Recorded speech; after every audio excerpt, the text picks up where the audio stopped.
Roberto Monico Ignacio speaking, and my friend from Toronto, Canada, Austin Rafael Hui.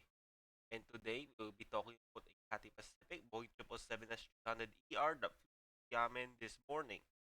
This aircraft is registered as Robert Papa Echo, and she's special for the physical education jet, and second 77W were her starter title.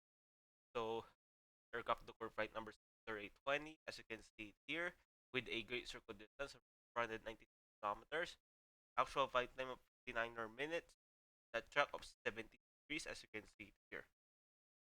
This aircraft took off at the southern runway at exactly 4:50 a.m. local time, and then she landed at runway 97 at Xiamen Airport at 5:51 a.m. local time. And she is most likely get reconfigured into a 77J or getting her arrows. So that's for the details of aircraft. Kindly check the previous video about Bravo Dash Kilo Papa Echo. That's a wrap for the video. Thank you guys for watching. Hope to see you guys in the next update, and don't forget to hit the subscribe button down below as well as the bell icon next to it for more upcoming updates like followed by me, Roberto Manico Ignacio, and my friend from Toronto, Canada, Austin Rafael.